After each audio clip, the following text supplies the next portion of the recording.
ब्रह्मो अर्हन्ताडं ब्रह्मो सिद्धाडं ब्रह्मो आर्याडं ब्रह्मो अध्यायाडं ब्रह्मो लोये सव्यसाहुडं मोक्षमार्गस्य नेतारं नेतारं कर्मभूभृतां ज्ञातारं विश्वतत्त्वानां वन्दे तद्गुणलब्धये।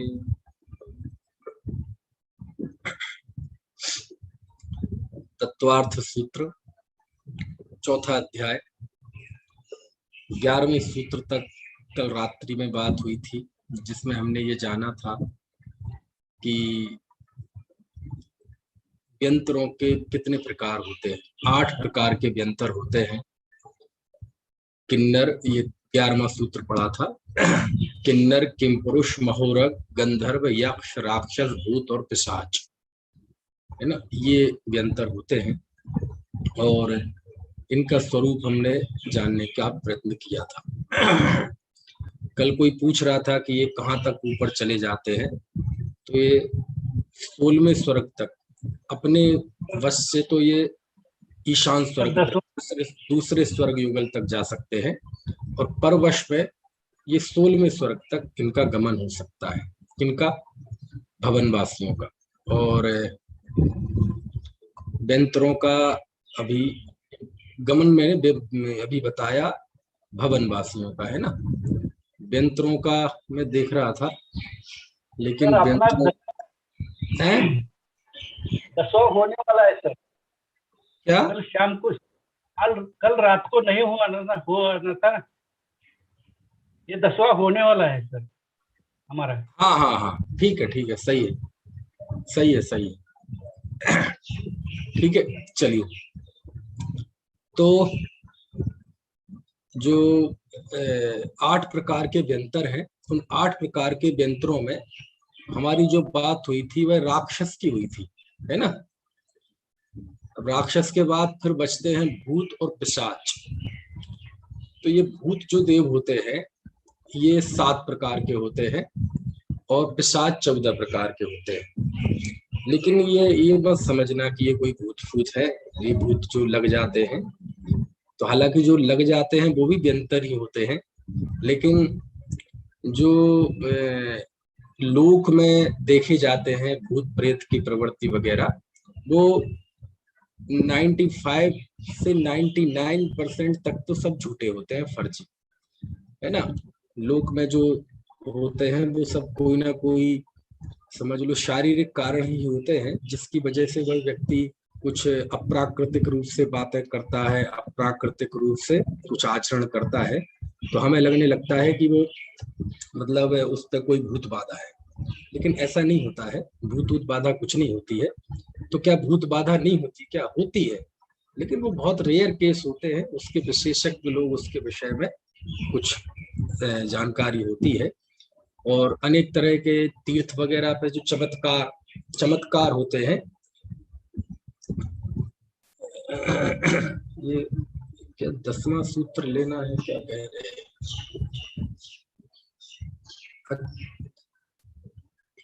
10वां सूत्र तो हो गया ना, 10वां सूत्र तो हो गया। आप कल रात में नहीं थे क्या? नहीं, कल बंद था। भाजी कह रहे 10वां सूत्र लेना है, कल हो गया, 10वां हो गया, 11वां चल रहा था। कल रात में भी हुई ना कक्षा, अब रात में भी होगी प्रतिदिन, है ना। रात को आप नहीं थे ना कल? नहीं, रात में हुई कक्षा। मैसेज आया था ना सर? ना, रात में कक्षा का मैसेज दिया था कि रात में कक्षा होगी, तो कल रात में हुआ है व्याख्यान। चलिए, आप YouTube पे सुन लीजिएगा, YouTube पे भी वो उपलब्ध रहेगा, है ना। चल रहा। हाँ, तो फिर से वहीं आ जाइए कि इन देवों में ये अंतिम भूत और पिशाच रह गए। अब पिशाच की लोक में मान्यता क्या है कि जो पिशाच होते हैं वो बड़े डरावने से होते हैं, है ना, और वो लोगों का खून पीते हैं, ये कर, ऐसा कुछ नहीं है। अरे ये सब देव होते हैं, ये उनका विकृत रूप है। यानी पिशाच की जो लोक में इमेज है वो इसी तरह की है कि पिशाच मतलब वो रात में निकलता है, ड्रैकुला, और लोगों को खून पी लेता है उसका। ये तो सब विकृत रूप है। हाँ, इतना जरूर है कि ये व्यंतर वगैरह इस तरह का रूप बना सकते हैं, ये उनमें विक्रिया होती है, वो विक्रिया से इस तरह के डरावने रूप बना लेते हैं, इसमें कुछ नहीं है।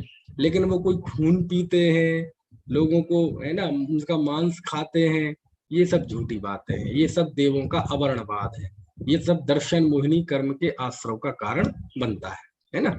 इसलिए इस तरह की चीजें नहीं होती है ना। तो अब भूत पिशाच, अब एक बात तो आप सुनिश्चित जान ले कि भूत वगैरह राक्षस ये सारी चीजें होती हैं। दिक्कत यह है कि शास्त्र की बातों को, जो बात जिस दृष्टि से कही है या वो है, हम उसको उस दृष्टि से नहीं लेते और उसमें अनेक तरह की अपनी कल्पनाएं जोड़ लेते हैं।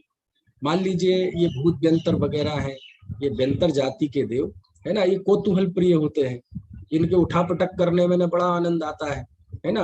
अनेक अनेक रूप बना के किसी को डराने में भी इन्हें मजा आता है, घूमने फिरने में मजा आता है, चुहलबाजी करने में मजा आता है, तो इनका स्वभाव। और यदि पूर्व जन्म का कोई हो इस तरह का और उस जीव के पाप का उदय हो तो ये उसका नुकसान भी करते हैं, फायदा भी करते हैं, लेकिन मूल कारण उसमें उस जीव के अपने पाप और पुण्य का उदय। तो लोक में भी ऐसा ही होता है कि पाप का उदय हो तो सब विरुद्ध आचरण करते हैं हमारे, पुण्य का उदय हो तो सब अनुकूल आचरण करते हैं, करते कि नहीं। तो ऐसा ही व्यंतरों के साथ है। इसलिए व्यंतरकृत कोई कार्य कहीं होता हो तो ऐसा मत समझने कोई बहुत बड़ा काम हो गया, बहुत बड़ा आश्चर्य हो गया। समझ में आया ना। अरे मनुष्यों में देख लो, मान लीजिए कोई व्यक्ति है धर्म प्रभावना कर रहा है ना, और आपको उसमें कोई शिविर लग रहा है, पंचकल्याणक करना है, तो उसमें सब लोग सहयोग करते हैं, तो अपनी अपनी हैसियत से सहयोग करते हैं। जो पैसे वाले लोग होते हैं वो पैसे दे के सहयोग करते हैं, जिनके पास पैसा नहीं है, श्रम है, वो श्रम देकर वो करते हैं, जिनके पास समय है वो समय देते हैं, है ना। और जिनके पास ये नहीं है और ज्ञान है तो वो उसमें कक्षाएं लेते हैं, विद्वत वर्ग। तो प्रभावना में सब अपने अपने स्तर से सहयोग करते हैं। तो ऐसे जीव का कोई पुण्य, अब कोई ऐसे में किसी व्यंतर को सहयोग करना हो तो वो अपने स्तर से सहयोग करेगा, उसके पास शक्ति बहुत होती है। तो ये सब चीजें होती हैं, लेकिन इससे कोई चमत्कृत होने की जरूरत नहीं है। क्यों? क्योंकि ये सब व्यंतर भवनवासी ये सब ऐसे जीव होते हैं, कोई बहुत अच्छी क्वालिटी के देव नहीं है। मिथ्या दृष्टि जीव मरकर इनमें पैदा होता है, हालांकि वहां पैदा होने के बाद वो सम्यक की प्राप्ति कर सकते हैं, इसमें कोई दिक्कत नहीं है। लेकिन ये चुगलबाजी के काम तो है ना कोई भी कर सकता है ना। मिथ्या दृष्टि जो व्यंतर होते हैं वो भी करते हैं, तो इसलिए इनसे चमत्कृत होने की जरूरत नहीं है। बात तो केवल मैं ये कह रहा था, और इस नाम पे अलग से इन्हें वेटेज देने की भी जरूरत नहीं है। और वेटेज देने के लिए लोग इनकी मूर्तियां स्थापित कर लेते हैं, भवनवासी देवियों की और यक्षिणियों की, तो चलो वो भी कोई दिक्कत नहीं, शास्त्रों में इन सब के उल्लेख आए हैं, लेकिन वो भगवान के ग्लैमर के रूप में आए हैं, है ना। अब जैसे प्रधानमंत्री कहीं जाएगा, सीएम कहीं जाएगा, तो उसका काफिला चलेगा, है ना, आगे 10 गाड़ी पीछे 10 गाड़ी, सुरक्षा के कमांडो और ये सब। तो ये क्या है, ये किसका वैभव है? ये वैभव उस प्रधानमंत्री का है, उस मुख्यमंत्री का वैभव है। इसमें कोई सोचे यार देखो तो क्या बढ़िया कमांडो लग रही है, चलो इस कमांडो को ही माला पहनाते हैं, इसके सुरक्षा कर्मियों को ही माला पहना देते हैं, ऐसा नहीं है, तो उनका वैभव है।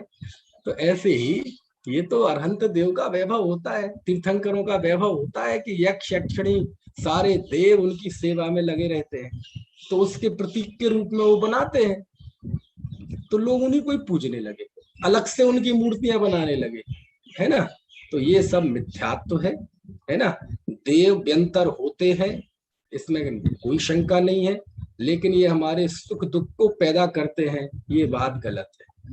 देव होते हैं ये बात सही है, लेकिन वो पूजनीय है ये बात झूठी है। तो हमें हर चीज को बिल्कुल सही पैमाने से जानना है। एक समझ लो एक अंश भी एक्स्ट्रा उसके विषय में न जाने, क्योंकि समंत भद्र स्वामी ने लिखा है सम्यक ज्ञान अधिकार में रत्नकर्ण शराबकाचार्य की 42वें श्लोक में बहुत अच्छी बात लिखी। सम्यक ज्ञान की ऐसी परिभाषा जिसमें ज्ञान के अलावा कुछ है ही नहीं, न 7 तत्व के नाम, न 9 पदार्थ के नाम, न 6 द्रव्यों के नाम। ज्ञेय से रहित, ज्ञेय से निरपेक्ष सम्यक ज्ञान की परिभाषा आपको देखनी हो तो आचार्य समंत भद्र स्वामी ने लिखी। उन्होंने लिखा, अन्यूनमनतिरिक्तम यथा तथ्यम बिना च विपरीतात् निस्संदेहं वेदम यदाहुस तजग ज्ञान मागमिना। कि जो कम ना जाने, ज्यादा ना जाने, विपरीत ना जाने, जैसा है वैसा जाने और संदेह रहित जाने, उसको सम्यक ज्ञान कहते हैं। तो कम ना जाने, ज्यादा ना जाने, व्यंतर होते हैं, है ना, ये जानना तो ठीक है, लेकिन वो हमारे सुख दुख के करता है, ये ज्यादा जान लिया, समझ में आया ना। या फिर व्यंतर होते ही नहीं है, ये हमने कम जान लिया, है ना। तो ऐसा नहीं, होते हैं, हमारे सुख दुख में निमित्त भी होते हैं, लेकिन वह सुख दुख के, है ना, वास्तविक कारण, निश्चय कारण वो नहीं है। वास्तविक कारण तो जीव के अपने कर्म का उदय आदि है, उसके अनुसार बाहर की चीजें होती। कर्म के 9 कर्म होते हैं, 9 कर्म, इसमें कर्म है आपका। मान लीजिए असाता वेदनी कर्म का उदय आया, तो वो असाता वेदनी कर्म का उदय आना है, अब वो आपको दुख देगा, तो वो बाहर में अपने नौकर खोजेगा। नो, आपको कैसे दुख मिल सकता है ना। तो आपको गाड़ी लग जाएगी, आप जब फिसल जाएंगे, आपको बुखार आ जाएगा, आपको और बीमारी हो जाएगी, है ना। या कोई आपको गाली देगा, कोई आपका अपमान करेगा, अनादर करेगा। तो ये सारी चीजें तो 9 कर्म है। 9 कर्म यानी कर्म जिनसे काम लेता है, यानी समझ लो कर्म के नौकर चाकर। तो कर्म तो समझ लो माफिया है, वो तो अंदर एसी में बैठा हुआ है टांग पसार के, वो तो ऑर्डर देता है, है ना, हाँ भाई इसको टपका दो। वो आप देखते होंगे नाटकों में कैसे वो माफिया होते हैं, हाँ भाई इसका इसका जरा घर खाली करा दो, हाँ भाई स्मगलिंग का माल पहुंचा दो। वो तो अंदर रहता है, उसके काम करने वाले वो लगे रहते हैं भाई लोग। तो ऐसी जो कर्म होता है, वो कर्म सीधा सामने नहीं आता, वह जीव को सुखी दुखी करने के लिए 9 कर्म के रूप में सामने आता है ना। पाप का उदय आना है, आपको दुख मिलना है, जिस अनुभाग स्थिति वाला दुख आपने बांधा था वो सब उधीड़ा भी सब हो सकता है। तो क्या है, बोले इसको अब दुखी होना है, तो दुखी होगा तो क्या होगा, फिर एक नौकर्म होगा। नौकर्म में क्या होगा, एक गाड़ी आके आपको ठुक जाएगी और आपका पैर टूट जाएगा, 2-3 महीने के लिए आप फुर्सत हो जाएंगे, समझ में आया ना। तो ये सारी चीजें होती हैं, इसमें कहीं कोई शंका की गुंजाइश नहीं है। लेकिन वो हमारे दुख वगैरह के असली कर्ता नहीं है, असली कर्ता तो आपका कर्म है। और ये जो मानता है कि कोई हमें सुखी कर सकता है, दुखी कर सकता है, कोई व्यंतर आदि, वह मूर्ख है, अज्ञान है, मिथ्यात्व, ठीक है ना। और ये हाँ, लोक में ये प्रभावना और भावना के निमित्त भी बहुत उठापटक करते हैं। अब चूंकि व्यंतर है, ऊंची जाति के तो देव है नहीं, तो ये अपने लेवल पे काम करते रहते हैं, कहीं कोई चमत्कार कर देंगे, कहीं ये करते हैं।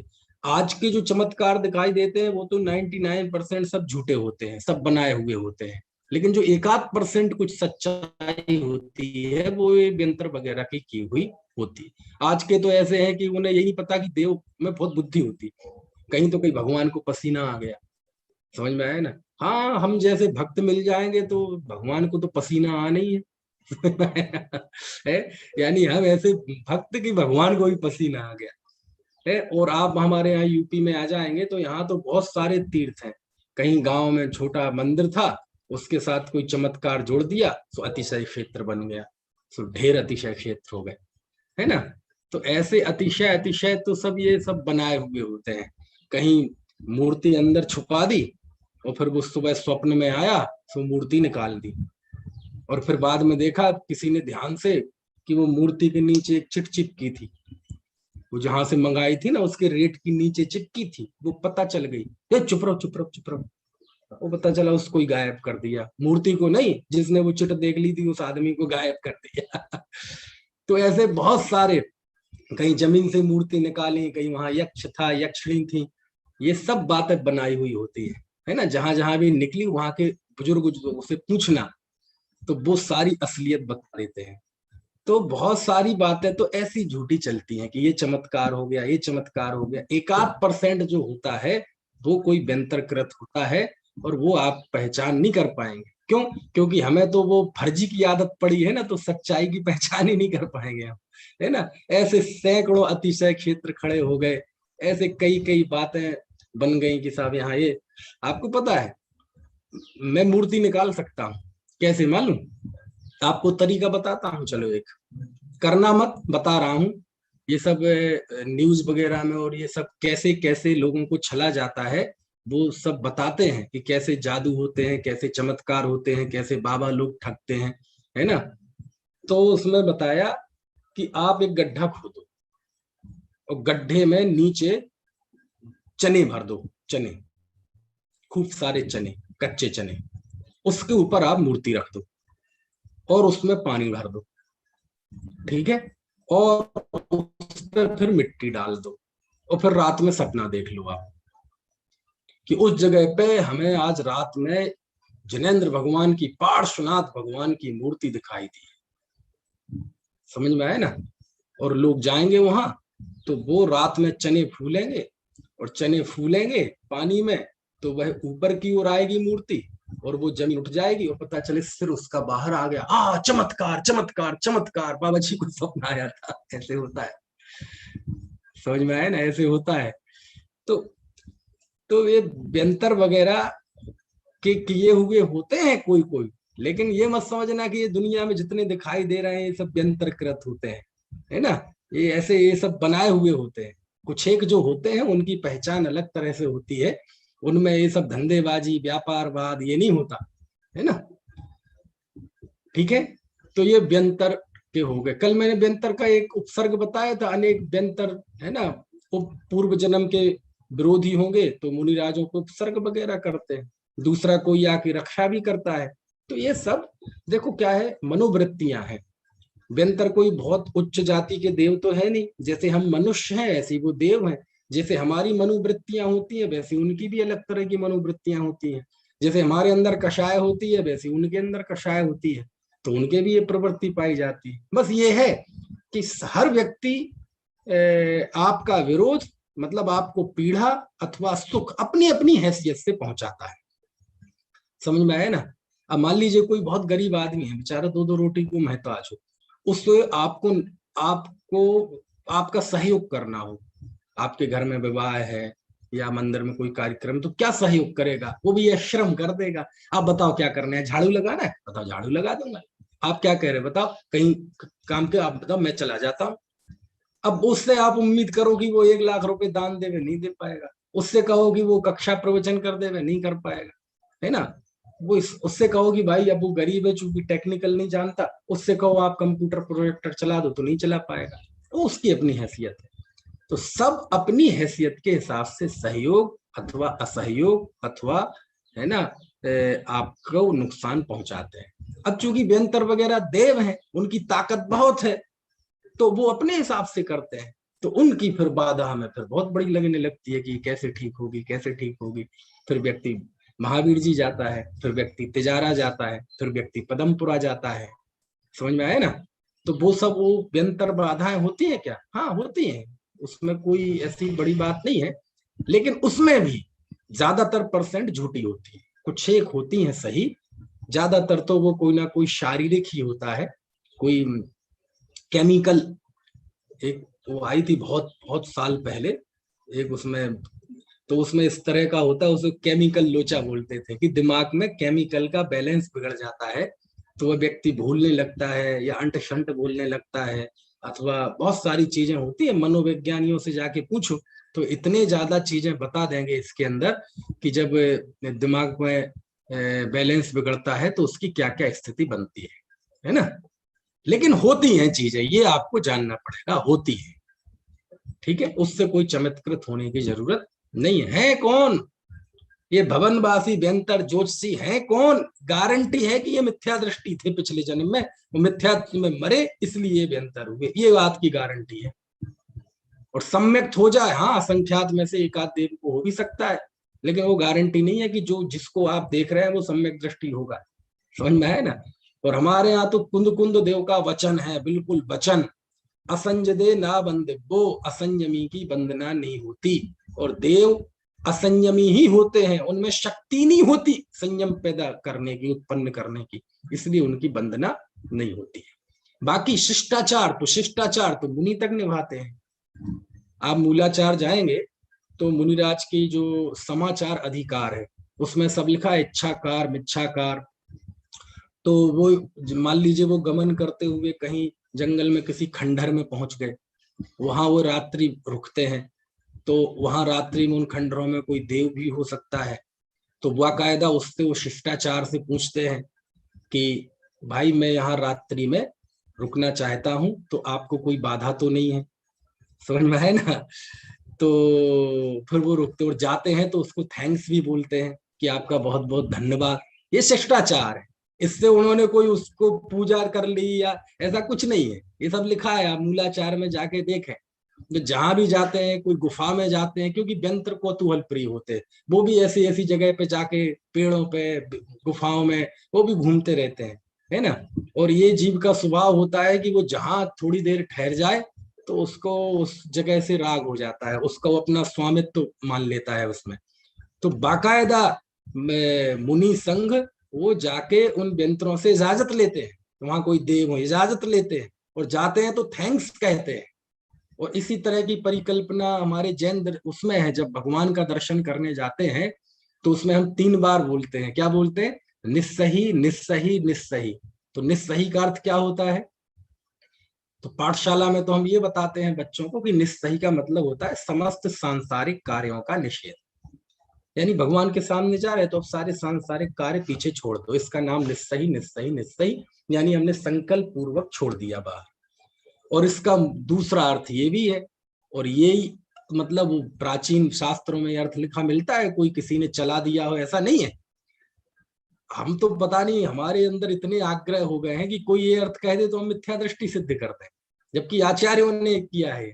निस्सही का अर्थ ये भी होता है कि अब जिन मंदिर है, तो जिन मंदिर जो है वो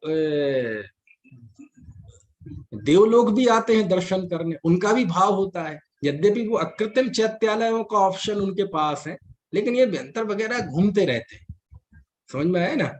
तो वो भी आते हैं, मंदिर आ रहे हो दर्शन कर रहे हो, अब वो दिख तो रहे नहीं हमें, तो उनके लिए कि भैया कोई देव आगे यदि हो तो कृपया सामने से हट जाए। निवेदन है निस्सही निस्सही निस्सही।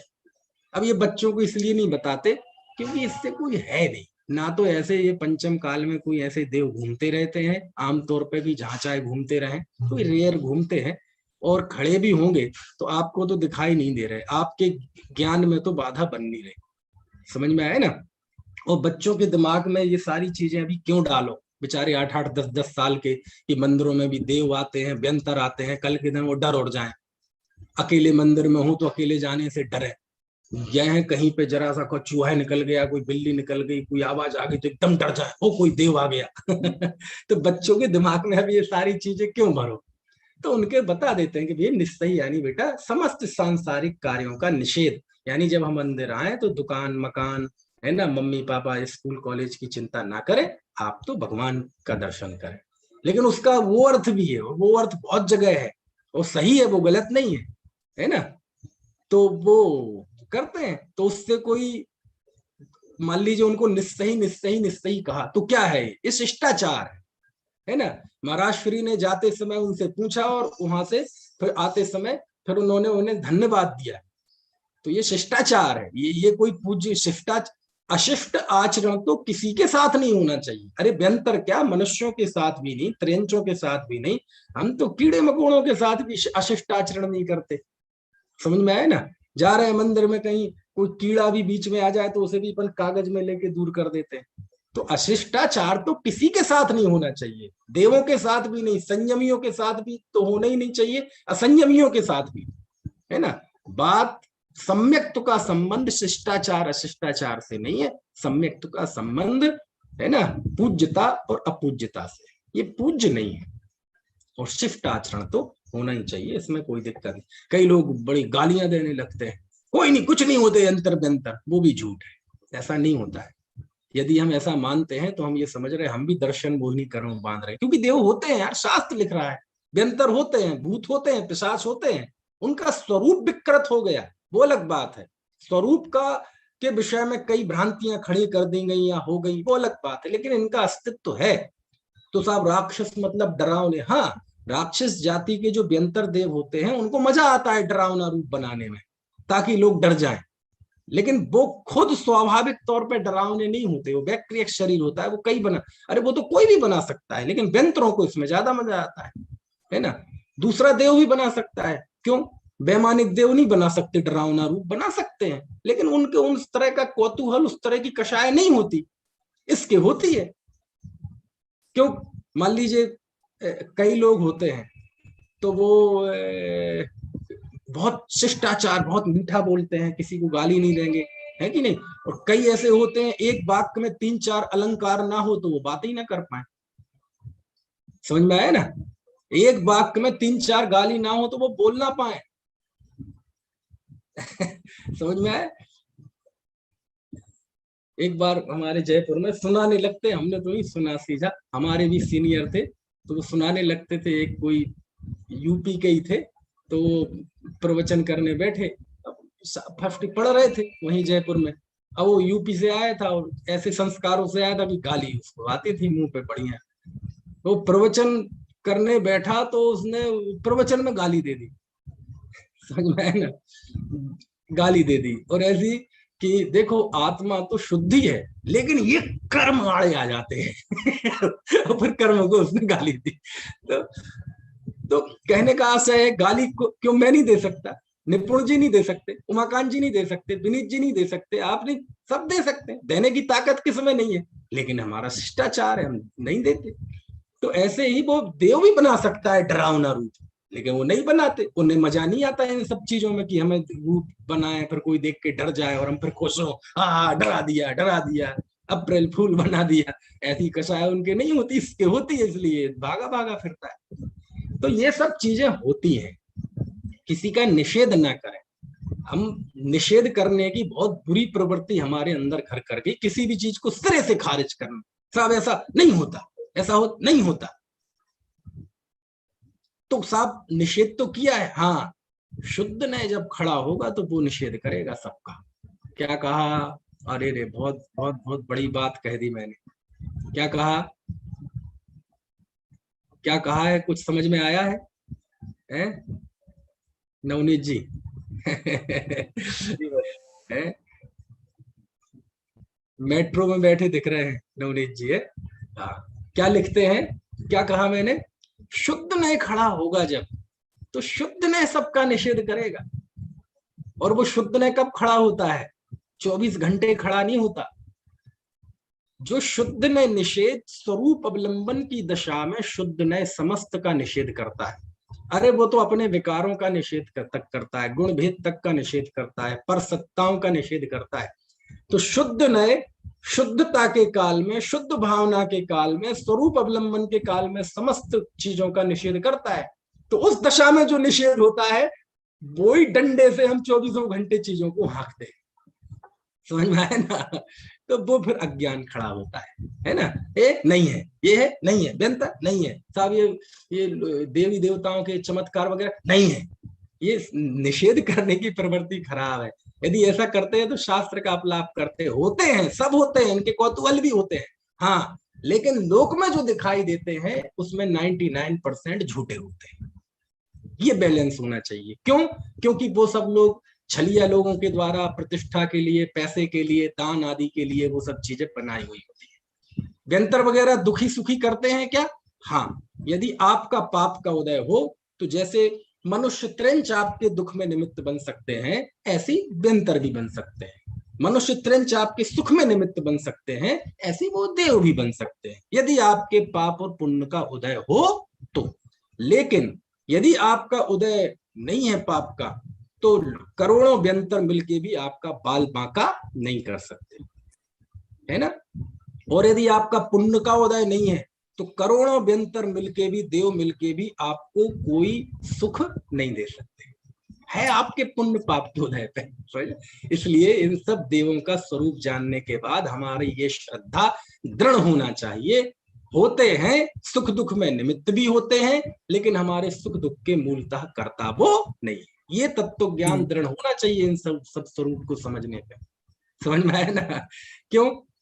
यदि उसको निमित्त भी नहीं मानेंगे तो भी मिथ्या, और उसे असली कारण मान लिया तो भी मिथ्या। उनके स्वरूप का मतलब उनके अस्तित्व का निषेध कर दिया तो भी दर्शन मोहिनी कर्म के आश्रव का कारण, क्योंकि तत्वार सूत्र में ही लिखा है देवों का आवरणवाद दर्शन मोहिनी कर्म के आश्रव का कारण है। उनका गलत स्वरूप जानना बताना ये भी दर्शन मोहिनी कर्म के आश्रव का कारण है ना? और उन्हें कर्ता मान लिया सो भी दर्शन मोहिनी है, महामिथ्यात्व है ना? तो मूलतः तो कर्म है, और कर्म के फिर ये 9 कर्म है कई तरीके से। समझ में आया ना? 9 कर्म कई तरह। आपको गाय ने सींग मार दी तो आपके पाप के उदय में जो दुख होना था उसमें एक त्रंच निमित्त बना कि नहीं? ऐसे देव भी बन सकता है, वो भी जीव है।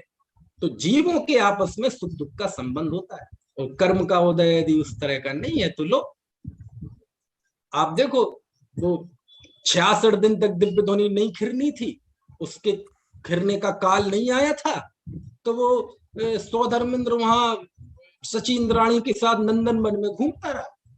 उसको मन में ये नहीं आया कि चलो देखते हैं दिव्य ध्वनि का क्या हाल है। हमने समोषण वगैरह ये सारी रचना तो करवा दी है ना, सब कर दी, लेकिन देखें तो मूलतः आखिर कार्यक्रम शुरू हुआ है कि नहीं हुआ है।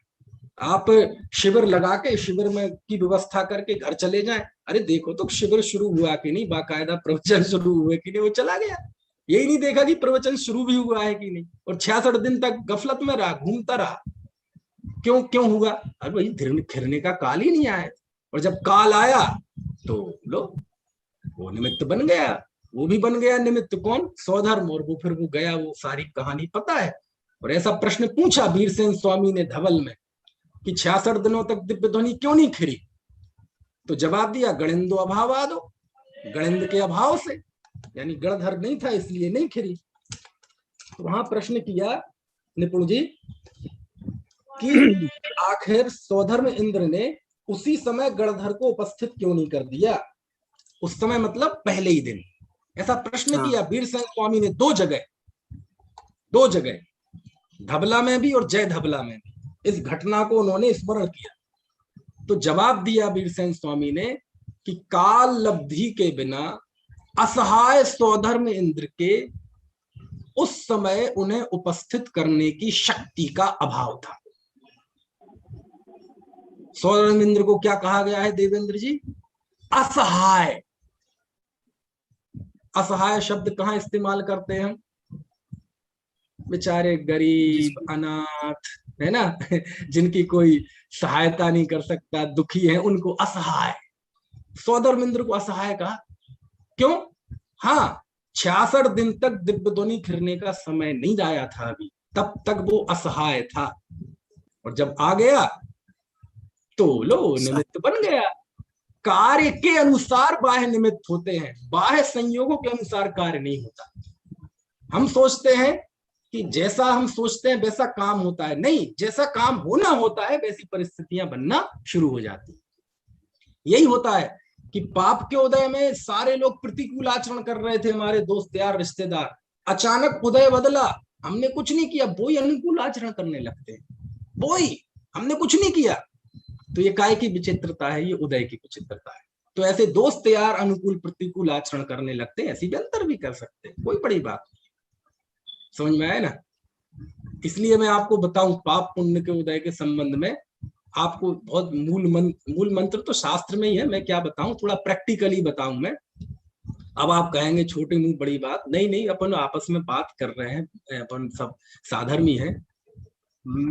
जैसे अब कोई मेरा सम्मान करे ना, मान लीजिए मंच पे हूं, कोई माला पहना रहा है, कोई शास्त्र भेंट कर रहा है, सब लोग ताली बजा रहे हैं, निपुण जी, उस समय मैं ये भी कल्पना करता जाता हूं साथ में, उसी समय जिस समय वो माला पहना रहा है, जिस समय वो ताली बज रही है, उस समय मेरे दिमाग में धारा चलती है, बेटे ज्यादा फूलना मत, ये तेरे अभी पुण्य का उदय है, अभी उदय बदलेगा तो इन्हीं के हाथों में पत्थर भी हो सकते हैं। ये जो माला पहना रहा है ये पुण्य की माला पहना रहा है, तुम्हें नहीं पहना रहा है, सम्मान भी कर रहा है तो जिनवाणी का, क्योंकि तुम्हारे मुंह से जिनवाणी सुनी, और तुम्हारा सम्मान भी हो रहा है, तो समझ लो तुम्हारे पुण्य का सम्मान हो रहा है। अभी उदय बदलेगा,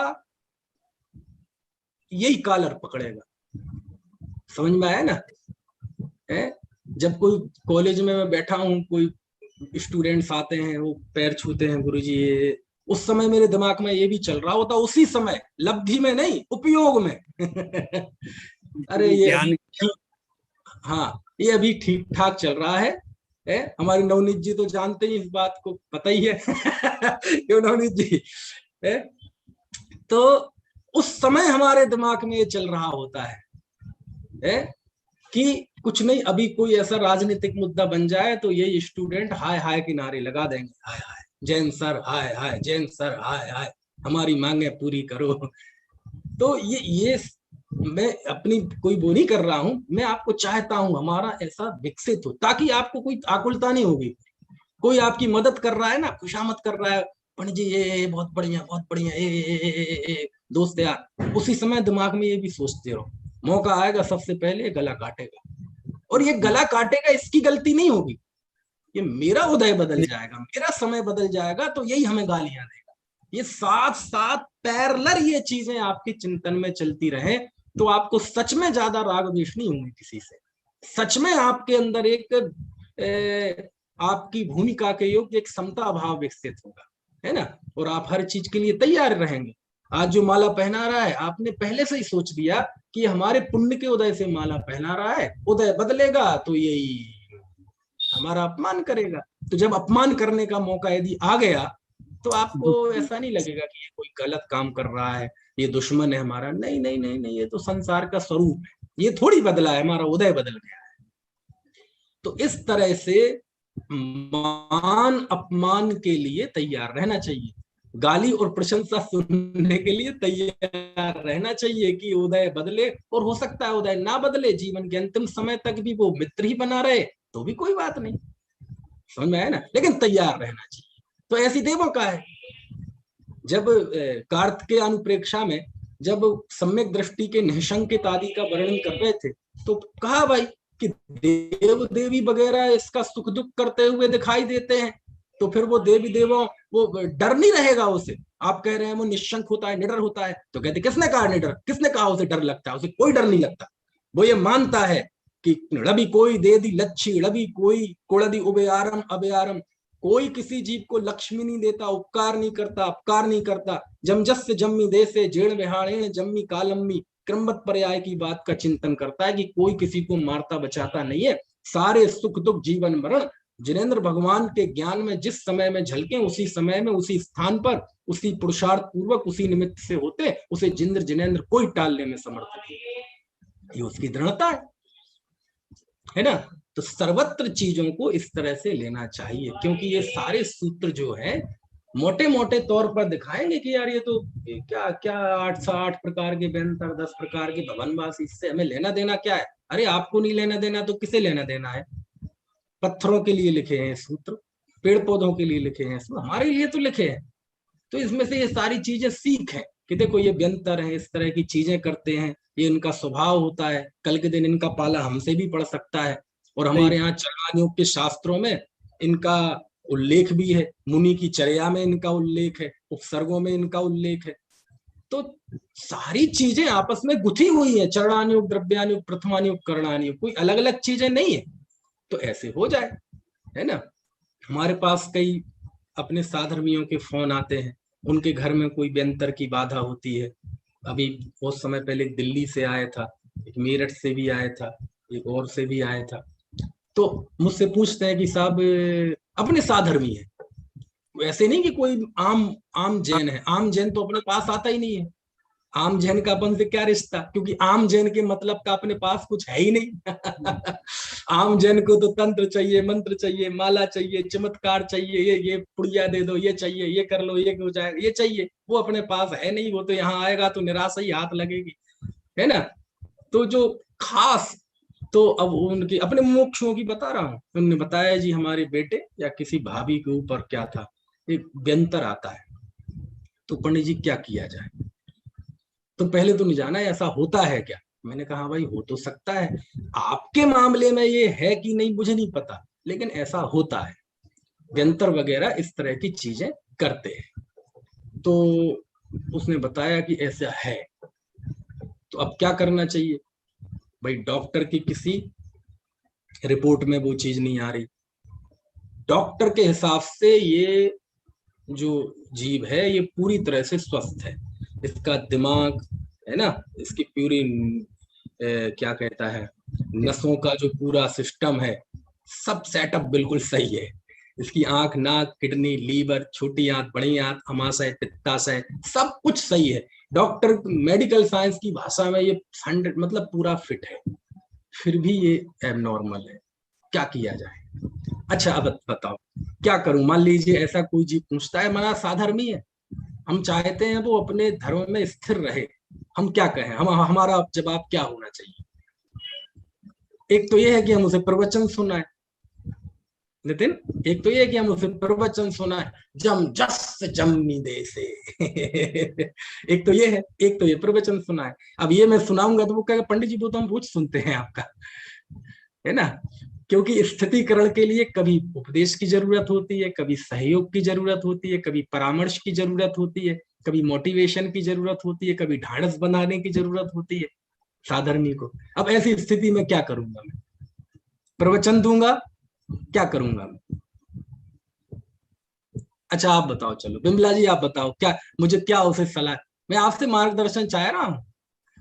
हो सकता है मैंने जो किया वो गलत हो सकता है सही भी हो, क्या करना चाहिए मुझे?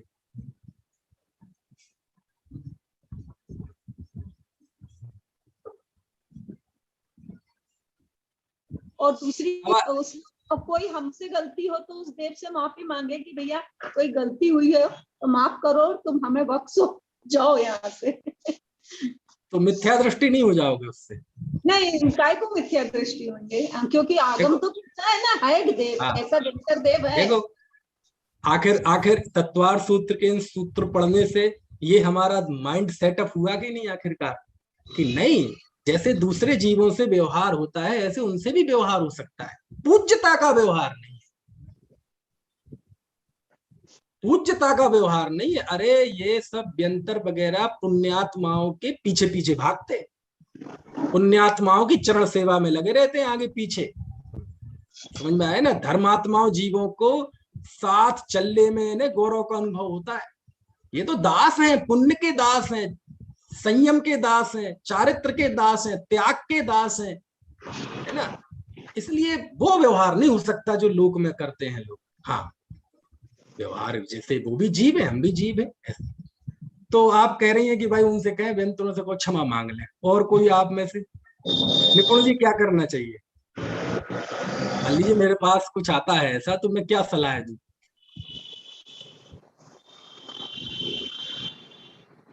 सर पाप का उदय है। अच्छा सुभाष जी बता रहे हैं, हाँ बता दीजिए, चलो आप ही बता दीजिए, बता दीजिए। हाँ सर पाप का उदय आप लोग भी ये सोच बात, लीजिए जब तक। पाप का उदय हाँ हाँ ये बात का करना पड़ेगा सर उनको। ठीक है, मतलब उपदेश देना चाहिए। हाँ निपुण जी अब बताइए। जैसा भी आप बता रहे हैं कि जो कुछ भी है ये सब पुण्य पाप की उदय की अधीन है, तो जब वो आपसे बात कर रहा है तो निश्चित है कि उस समय वो उस बाधा से दूर है ना, जो आपसे पूछ रहा है वो प्रश्न। तो उसको हम ऐसा कह सकते हैं भाई कि अपने आप को इस प्रकार का संबोधन दो कि कदाचित कभी ऐसा हुआ हो कि हम भी इस पर्याय में रहे हों और हमने भी किसी को दुखी किया हो, और वही सब चीजें हैं तो उदय में आ रही हैं और हमें भी दुखी किया जा रहा है। जब तक जितना इसका उदय रहेगा तब तक आप के साथ ये बाधा रहेगी। दरअसल वो जो मरीज है ना उसकी बात नहीं हो रही हमसे, उसके घर वाले की हो रही, घर के किसी सदस्य की, वो तो अभी भी पीड़ित है। तो घर मतलब वालों उसको को अपन भी, को समझाएं, हाँ, घर समझाएं, वालों है को भी ना। यही समझाना है कि भाई कि उदय की व्यवस्था को स्वीकार करते हुए ये निर्णय करें कि जब तक उदय रहेगा तब तक ऐसा बना रहेगा। तो जब भी वो विभिन्न प्रकार के कौतूहल घर में होते हैं तो उसमें भी समता के परिणाम रखे, ज्यादा वो हमसे पूछ रहा है, वो हमसे हम्म, पूछ रहा है कि हम तिजारा जाएं कि नहीं, नहीं नहीं पदमपुरी जाएं कि नहीं, वहां इसके स्पेशलिस्ट हैं, तो क्या करें, कह दें कि जाओ कि मना कर दें नहीं जाओ? है? जाएं, लेकिन ये जा सकते हैं, ले जा रहा है पदमपुरी जाने में कोई निषेध नहीं है उसका, जाना चाहिए, जाएं उधर, लेकिन वहां जाने से ही ये सब चीजें चली जाएंगी इस मान्यता के साथ ना जाएं। जाएं ना, पूजा पाठ करने में कोई महेंद्र बुराई जी नहीं आप कुछ कहेंगे? मेरे से हमारा वैसा ये है कि ये वहां जाना तो चाहिए, दर्शन लाभ लेना चाहिए, लेकिन मिथ्यात्व का पोषण ना हो, इस बात का भी पूरा ध्यान रखा जाना चाहिए। क्योंकि अब दर्शन तो लाभ कई तो लोग वो ऐसे घर होते के हैं जो पास भूत में जो प्रेत, मंदिर है वहां भी ले लेगा। बात तो ये है कि वो जो उसको बीमारी है, उस बीमारी के समाधान के लिए जाए कि नहीं जाए, ये वो समाधान नवनीत के लिए जी भाई जाना तो साहब कुछ, चाहिए, जाना हाँ चाहिए नवनीत जी उसको भाई साहब समाधान कुछ के लिए। कहना चाह रहे हैं। बिल्कुल नहीं। हाँ वैसे मैं एक कहना चाहूँगा। सन 65-70 की बात है। मेरे पिताजी समाज की तरफ से निर्माण सागर महाराज जी को लेने गए थे। तो तिजारा पहुंचे तो तिजारा में महाराज जी ने सब ड्रामा देखा, यहाँ जो भी ड्रामा हो रहे थे इस तरह के। तो सागर जी ने कहा कि मैं जो है मेरठ नहीं जाऊंगा, ये तिजारा रहूंगा, पहले यहाँ से भूत भगाऊंगा, उसके बाद मैं कहीं और प्रस्थान करूंगा। तो कमेटी वाले एकांत में उनके पास आए कि महाराज जी हम हाथ जोड़ के विनय करते हैं कि हम पर हमारी दुकान चल रही है, तो आपसे निवेदन करते हैं इस बारे में आपको बोलेगा। मैंने नहीं, बताया ना, दृढ़ श्रद्धा ही सबसे बड़ी चीज है। आप अपने पे कहीं जाने से कुछ नहीं होता है, आप अपने धर्म में ही रहकर दृढ़ श्रद्धा रखो और उनसे बोलो भैया तू अब तेरे को जो करना कर, अब मैं तो अब माफी मांग चुका हूँ, तेरी जब तक इच्छा है रहे। अच्छा जैसे चलो ये तो कोई बेहतर बाधा है, मान लीजिए दूसरा कोई कोरोना हो जाए, कोई बीमारी हो जाए, तो फिर जाएंगे डॉक्टर के पास कि नहीं? कि उसमें भी ऐसे ही सोचेंगे पाप का उदय पुण्य का उदय? नहीं, जाना अब ही देखो आप बदल गए। चलो सोचना विचार करना, मैं भी इसमें अभी बहुत ज्यादा अभी निर्णय पे नहीं पहुंचा हूं। मेरे पास इस तरह के ना तो जीव ये कहने के लिए उठती है कि चले जाओ, और ना ये कहने के लिए उठती है कि घर में ही रहो। क्यों? क्योंकि जीवन खराब हो जाएगा। अब वो जिसके ऊपर चढ़ा है, अब वो तो यदि वो है तो उसका जीवन तो तहस नहस हो जाएगा। तो ये कहने के लिए भी मन नहीं कहता कि तहस नहस कर लो जीवन। हम कहते हैं कि भैया नहीं, इसके लिए जहाँ जो इलाज संभव हो जिस भी तरह का, वो इलाज कराओ। इसमें कोई भाई कुदेव उदेव के पास मत जाना, किसी ऐसे झाड़ फूंक वाले बाबाओं के पास जो मिथ्या दृष्टि महा अशिष्ट होते उनके पास मत जाना। कोई अपने जो देवशास्त्र गुरु के पक्के श्रद्धानी कोई जैन भक्त हैं, उनके पास यदि इस तरह के वो विशेषज्ञ हैं तो उनके पास जाना, ये कहने का मन करता है। क्यों? या तो फिर वो ये है कि वो जिंदगी भर बेकार कर ले मनुष्य पर आए, क्योंकि वो व्यंतर ऐसे छोड़ता तो है नहीं आसानी से। तो एक तो ये है कि कुछ मत करो, घर बैठो। अब ऐसा कहने का मन नहीं करता। क्यों? क्योंकि वो हमसे प्रवचन नहीं चाह रहा है, हम चाह रहे उसका स्थितिकरण हो, उससे वो बाधा चली जाए ताकि वो अपने धर्म में स्थिर रहे। और ये भी नहीं कहने का मन करता कि उसे कहे वहां चले जाओ वहां चले जाओ। तो ये बड़ी कश्मकश भरी स्थिति रहती है। तो चलो जो भी है, कहने का आशय इतना तो आपके मन में चीजें आ गई ना स्पष्टता के साथ कि क्या होती है ये चीज, ये सब होती है, और होते हुए भी कहीं अज्ञान और मिथ्यात्व का पोषण ना हो, और उसका यदि संभव हो सके तो इलाज हो जाए, इससे बढ़िया कोई दूसरी बात नहीं है। ऐसे भी है भाई साहब। हाँ हाँ कोई कुछ, हाँ हाँ बोलिए, शंका नहीं करो, आज तो आप बताओ अपने मन के भाव। एक मतलब ये बात कर रहा था अभी कि ये तो पक्का हाँ। फैक्ट है कि अगर जो व्यंतर हैं वो हमें सुखी दुखी नहीं कर सकते, हमारा पुण्य पाप का उदय है, तदनुसार वो हमें सुखी दुखी करने में निमित्त कहे जाते हैं। तो लेकिन सच्ची समटाइम्स ऐसा भी देखा गया है कि ऐसा देखा गया क्या कहा जाता है कि फला व्यक्ति ने उन पर ऐसा करवा दिया, कुछ पानी में पिला दिया, कुछ खिला दिया, उससे ये सारी चीजें हो गई। ये तो मुझे नहीं लगता कि प्रैक्टिकल होता होगा कभी। ऐसा है क्या? होता होगा कि आज के समय में ऐसा लोग तो कहते हैं उन्होंने करवाया था। होता है। टोडरमल जी ने लिखा है मोक्ष मार्ग प्रकाशक में, मोहन धूल का उदाहरण दिया है वो ना, टोडरमल ने लिखा है, मोहन धूल का उदाहरण दिया है। और वर्तमान में भी हो सकता है, क्योंकि इसका सम्यक तो से कोई संबंध नहीं है ना। द्वादशांग में वर्णन है, मंत्र का, तंत्र का, वशीकरण का, ये सब है। बिल्कुल वर्णन है, अरे वर्तमान इस काल में भी हो सकता है, कुज्ञान है ना, ये कुज्ञान इस काल में भी हो सकता है। और पहले काल में तो होता ही था। रिद्धिधारी मुनि किसी को कह दे मर जा, तो वो सामने खड़ा खड़ा मर जाएगा आदमी। ऐसा वो कहते नहीं है, लेकिन इतनी ताकत है उनमें, है ना, उनको इस तरह की रिद्धि भी होती है। हाँ बताइए बिमला जी। पर भैया ऐसा भी होता है, जो कि यानी मेरा अनुभव है इस चीज का, क्लोज से अनुभव है, कि अगर कोई ऐसा विघ्न बाधा आती है और आप अपने आप में दृढ़ रहे तो वो थोड़े दिन परेशान होकर निकल जाता है, वो ज्यादा दिन नहीं टिकता। अगर आपने उसको लिफ्ट नहीं दिया तो वो नहीं टिकता है। कल मैंने आपको एक दृष्टांत दिया था, भावलिंगी संत का दिया था, पुष्पडाल नाम था शायद उनका, नाम दूसरा भी हो सकता है यहाँ हुआ। उनपे एक व्यंतर ने ऐसा उपसर्ग किया था कि वो आहार नहीं ले पाते थे। कल थी आप सुबह की या शाम की कक्षा में, बताया था कब की बताया था? मैं रात में नहीं थी, सुबह तो थी, सुबह नहीं था, रात में आया हूँ। तो ये मैंने कब बताया था निपुण जी? शाम को बताया था, कल शाम कल को बताया था। बता रहे हो। अच्छा, शाम को बताया था। पुराण में आता है कि भगवान महावीर से दीक्षित एक साधु थे, वो उनकी पत्नी कलहकारिणी थी बहुत, तो उन्होंने फिर दीक्षा ले ली, तो वो पत्नी मर गई और पत्नी मर के व्यंतरणी बनी, और उसने बदला लेने की सोची, व्यंतर बनी। अब व्यंतर थी कि व्यंतरणी ये नहीं पता मुझे, व्यंतर बनी, लेकिन व्यंतर जाति। तो उनने उन मुनिराज से बदला लेने के लिए, जब वो मुनिराज जंगल से नगर में आए तो उनके लिंग में विकार पैदा कर दे, तो वो उपसर्ग जान के पीछे से लिंग छुपा के वापस चले जाए जंग। ऐसे कई महीने तक वो आहार नहीं हुआ उनका, सोचो आप, मेरे समझ से ध्यान नहीं आ रहा, कई महीनों का था, एग्जैक्ट कितने महीने ऐसा चलता रहा। अब उनके सम्यक्त में चारित्र में कोई कमी थी। उसके बाद रानी चेलना को कहीं ना कहीं से ये बात पकड़ में आ गई कि यार ऐसा क्यों हो रहा है, महाराज श्री का आहार क्यों नहीं हो पा रहा। ये आहार के लिए तो निकलते हैं, क्योंकि वो एक मुद्रा होती है, उससे पता चल जाता है कि आहार के लिए जा रहे हैं, और अचानक हर बार ये लौट जाते हैं, कुछ ना कुछ बात जरूर है। तो वो रानी चेलना को पकड़ में आ गई कि किसी व्यंतर इस पे बाधा पैदा कर रहा है। तो फिर उनसे उसका इलाज किया, जैसे भी किया, है ना। कहने का आशा ये है कि पाप उदय बड़े विचित्र होते हैं, अपनी श्रद्धा तो दृढ़ रखनी चाहिए, इसमें कोई दिक्कत नहीं है, ठीक है। चलिए, अच्छा लगा आप लोगों के साथ विमर्श करके।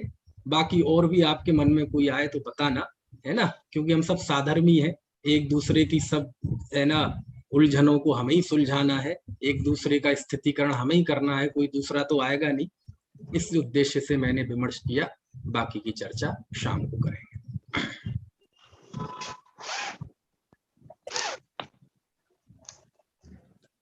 जानवाने की ज्ञान सी सुझ